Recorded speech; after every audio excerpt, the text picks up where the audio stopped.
आज जीवन के एक महत्वपूर्ण विषय में हम वार्तालाप करने जा रहे हैं। कुछ ऐसे जीवन के पहलू होते हैं कि बहुत सारे लोग अपने जीवन में समाधान, शांति और सुख के बारे में सोचते रहते हैं और वो कभी मिलता नहीं। मैं बहुत ज़्यादा तो नहीं बोलना चाहूँगा, लेकिन कुछ ऐसी महत्वपूर्ण घटना है जिनके प्रति मैं आप सबको जगाने का प्रयास करूं। जीवन अगर परिपूर्ण होना है तो 100 साल जिया, 50 साल जिया, 80 साल जिया या 125 साल जिया मायने नहीं रखता।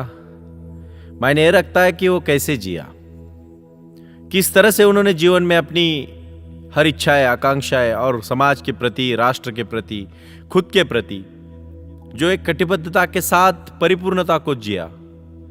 और परिपूर्णता को जीने में मैंने खुद सोच और समझ के मुझे बात समझ में आई कि जैसे जब हम कोई गाने की महफिल सुनते हैं और उस गाने के महफिल में हम कहते हैं चलो अभी भैरवी ले लेते हैं। भैरवी का मतलब होता है आखिरी गाना।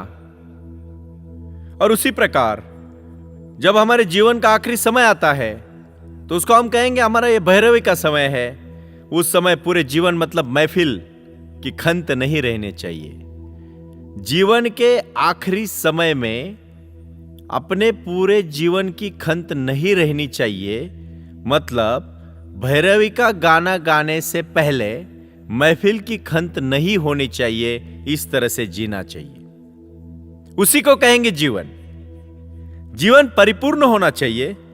जीवन समाज के साथ जुड़ना चाहिए, आध्यात्मिक होना चाहिए, व्यवहारिक होना चाहिए, राजनीतिक होना चाहिए या फिर प्रभावी व्यक्ति जीवन में हर रंग में रंगना चाहिए।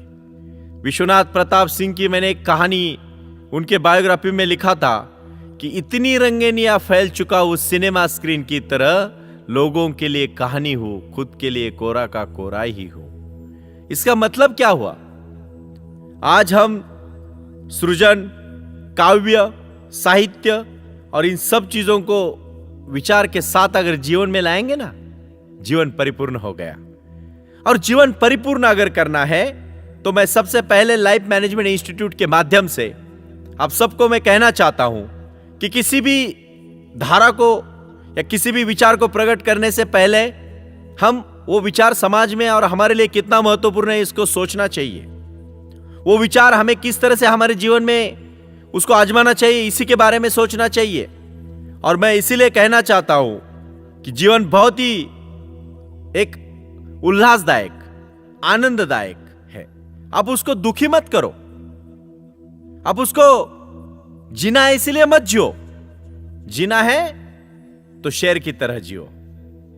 मैं समग्रता के जीवन के साथ एक बात कहना चाहता हूं। लोग कहते हैं कि आध्यात्मिक लोग बहुत ही शांत और चुप चुप रहने वाले और समझदार होते हैं। इसका मतलब क्या हुआ? इसका मतलब क्या हुआ? अगर सिर्फ आप आध्यात्म की तरफ जियोगे और जीवन में बाकी सब चीजों को छोड़ दोगे या बाकी सब चीजों को जियोगे, आध्यात्म को नहीं पाओगे, जीवन कभी परिपूर्ण नहीं होने वाला है। अगर जीवन को परिपूर्ण करना है तो मैं आपको एक जीवन के बारे में बहुआयामी व्यक्तिमत्व के प्रति आपको प्रकट करने का प्रयास करना, इसीलिए मैं आपको आज प्रोत्साहित करना चाहता हूं। क्या बात है? क्यों नहीं होना चाहिए? और क्या गलत क्या है?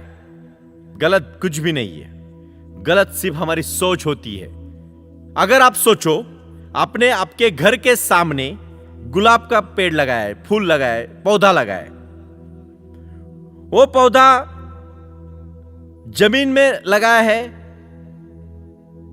पौधा जमीन से उगता है, लेकिन उसको सूरज की रोशनी अगर आप नहीं दोगे वो तो बढ़ेगा नहीं। और जब उसको सूरज की रोशनी नहीं मिलेगी तो वो तो मुरझा जाएगा।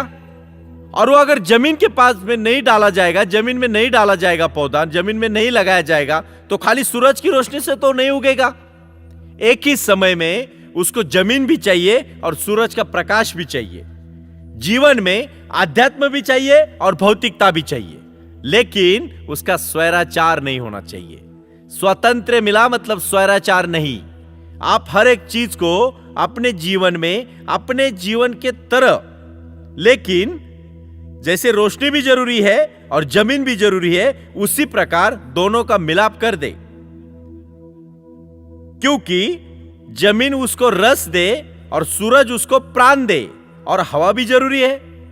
अगर उसे आप हवा छीन लोगे तो वो तो रुक जाएगा, वो तो सूख जाएगा, और फिर वो सूख गया तो आप किस तरह से जियोगे? मतलब श्वास भी जरूरी है, यानी हवा, पानी, श्वास, ये तीनों के बाद गुलाब खिलता है, नहीं तो वो मुरझा जाएगा। मतलब हवा भी दो, मिट्टी भी दो, सूरज भी दो, पानी भी दो, और इस सब का प्रतीक है गुलाब। जीवन को अध्यात्म भी दो, ध्यान भी दो, धारणा भी दो, शांति भी दो, धन भी दो, समाधान भी दो, और फिर उसके बाद जीवन फूलता है। किसी एक मार्ग पे चलोगे ना, कभी जीवन नहीं फूलेगा। बहुत सारे लोग मैंने देखे, कुछ तो लोग ऐसे चमत्कारिक लोग हैं कि जीवन में कितना अध्यात्म करते, इतना अध्यात्म करते कि भौतिकता भूल जाते।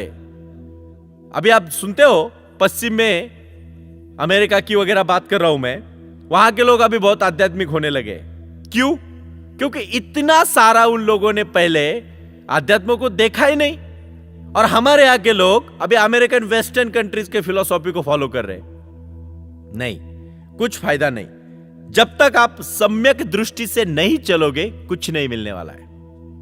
आप दोनों का बैलेंस रखो। जीवन में सुख, शांति और समाधान को पाना चाहते हो ना, तो जीवन बैलेंस जीना सीखो। जीवन में हर गंध आना चाहिए। वो जीवन का है ना, वो बहुत ही महत्वपूर्ण जीवन होता है, जो परिपूर्ण जीवन है। और मैं यहां एक बहुत अच्छी तरह से कहानी आपको बताना चाहता हूं कि जैसे आप विचारों में रहोगे ना, उसी प्रकार आप अपने जीवन में कार्य करते रहोगे। अगर किसी परिवार में बहुत मिलाप है, प्यार है, एक दूसरे के प्रति आदर है, विश्वास है, तो वो बच्चे भी बहुत अच्छे होते हैं। और घर में अगर डांट है, मारपीट है, कोई किसी को पूछता नहीं है, अगर बात भी करनी होती है तो एक दूसरे से कड़वी बात करनी होती है। अगर आप मीठी बात करोगे ना, तो सामने वाला भी मीठी बात करेगा। अगर बीज अगर अच्छा हो ना, तो पेड़, फल और फूल भी अच्छे आएंगे। जब बीज अगर कड़वा हो तो उसी प्रकार वो फूलेगा, फलेगा। जीवन में आप जो दोगे ना, वही पाओगे। इसीलिए मैं कहता हूं, परिपूर्ण जीवन जियो और अपने जीवन को एक अष्टपहलु जीवन बनाओ, बहुआयामी जीवन बनाओ, और अपने जीवन को सफल करो। सुख, शांति और समाधान से रहना है तो अष्टपहलु जीवन बनाओ। और मैं यही कहूंगा कि जीवन के हर चीज में रस ले लो और अपने जीवन को परिपूर्ण बनाओ।